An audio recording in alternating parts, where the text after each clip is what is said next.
I was 16, young and naive. I was planning on going to an annual music festival that happens every year in my small hometown at a park me and my friends used to frequently drink and drug at, called the Mission Folk Music Festival, a 3-day gathering of hippies, musicians, and psychedelic heads. I was definitely two of those three types of people. Guess which ones? I guess I'm also a musician as well, having played in several bands since then as a keyboardist.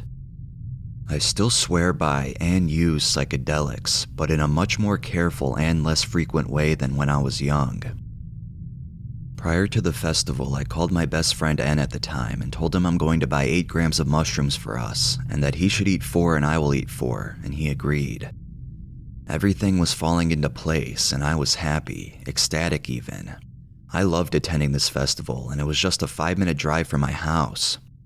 On the day of the first day of the festival, I bought the 8-gram baggie on my walk to the park from a friend who was a seller at the time. It was around midday to evening. I had free entry to the festival because I had volunteered for a couple of weeks with the site setup crew. I mostly just helped put up the fences and barricades and a few of the smaller wooden stages. I was so happy that the festival was happening and was looking forward to a lot of the acts. The festival features a lot of world music from a lot of cultures and diverse acts from around the globe, and was looking forward to the Indian musicians that were going to play. I thought this would be even better to see while on mushrooms. So I buy the bag, head into the festival, and meet up with my friend S, who had already set up her tent in the camping area where several other friends were already hanging out around a tiny makeshift fire pit, which was mostly just burning paper and sticks in a dugout hole in the ground. There were also a few older guys, probably in their 20s, who were people from neighboring tents. So I sit down on one of the lawn chairs in the circle of people, and I felt pretty great, especially to my young, immature self at that time.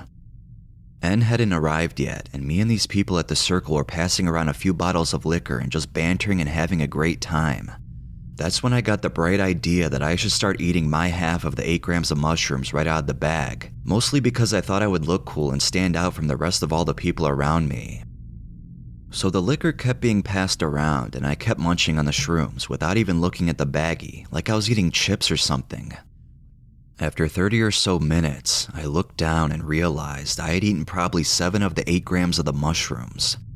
Not thinking much of it other than it being a morbid turn of fate, I basically said, screw it, and polished off the remaining mushrooms and dumped the powder at the bottom of the bag into my mouth. I thought I was so cool. Things were great for the next little while. N finally showed up and I told him that I was sorry and that I had ate the whole bag, and he was like, "What? Are you serious?" So after a bit, all of our friend group decided to head towards the music. There was an international band playing. Can't remember what style or which language, but I remember it sounding beautiful. This is when I started to come up. I joined the crowd of people in front of the main stage, dancing in a fluid way that I can only do on psychedelics, and it was really fun. The sun had set now. I remember starting to get a feeling like vertigo, only it wasn't dizziness. It was the thoughts in my head getting really loud and whispering to me almost. I stopped dancing and left the crowd, and I magically bumped into N.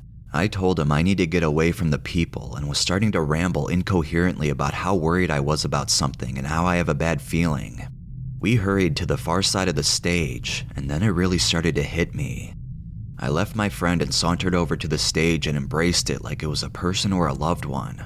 I was starting to lose my mind at this point. I remember dancing as I flowed back into the crowd with the pulsing rhythmic music controlling me. A few friends periodically appeared in my reality asking if I was okay, and I shooed them off. I was really starting to trip at this point. I left the crowd a little later because my thoughts were getting louder and making me dizzy, and the hallucinations were beginning. But these weren't ordinary mushroom hallucinations. It was like my eyes couldn't focus and the entire world was constantly spinning. It reminded me of when I was a kid and I used to spin around in circles and then lay down and close my eyes and felt like everything was spinning. I was becoming disoriented and I was stumbling around, all the while beginning to freak out about something. I was truly hysteric. My friends couldn't control me and neither could security, who were just volunteers like myself.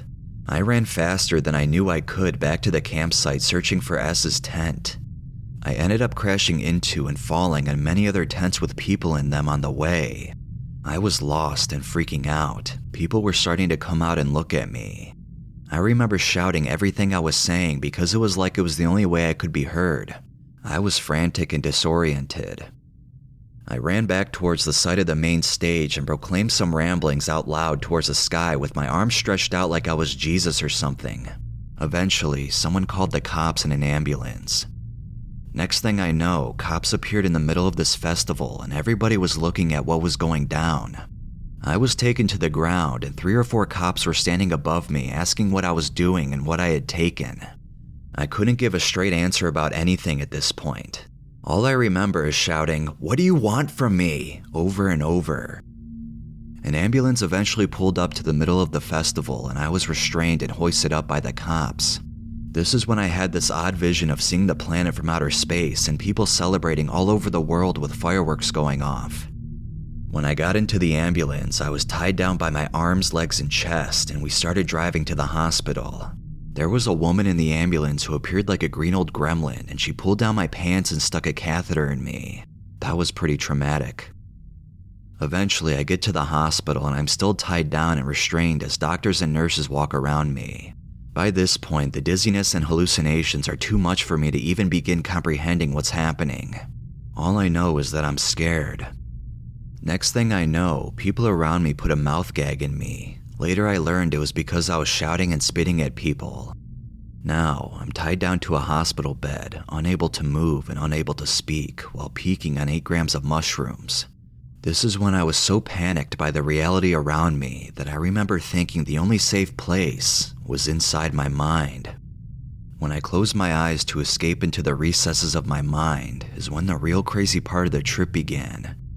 I remember blasting off into a tunnel. It was dark, but the tunnel around the darkness was like a glowing blue swirling like clouds. Neon or electric, I guess. Then I started to feel warm, and I also felt like I pissed my pants, though I later found out that I didn't, thankfully.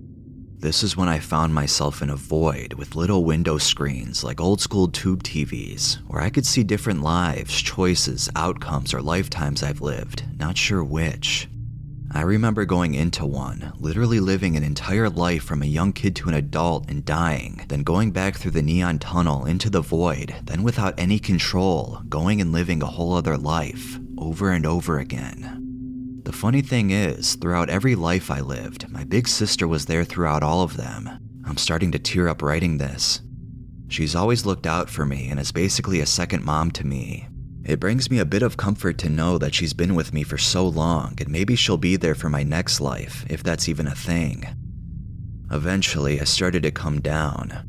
I was now just laying in a hospital bed, tied down and gagged, when a nurse came by and ungagged me, seeing that I wasn't freaking out anymore, and I was unbinded soon after. My parents stood over me, and all I hear is the beeping of hospital machines around me. I thought I died at first, but then I thought I'd come back to life, and that this life is the one I'm currently living in the bigger picture, and I was so damn appreciative of it. I sat up with a ton of energy and proclaimed, "I'm okay, I'm okay." On the drive home with my parents, I looked out at the moon. It was full and bright, and the stars were like diamonds. Clearly, I was still high, but nowhere near as high as I was a few hours earlier. I was just so thankful to be alive. I love my life today so much, and I'm grateful and feel lucky to have it. Sure, my life has had a ton of ups and downs, but I'd be lying if I said I'm not appreciative and privileged to have it. I learned that night that drugs are not something to be taken lightly, and life is worth the pain.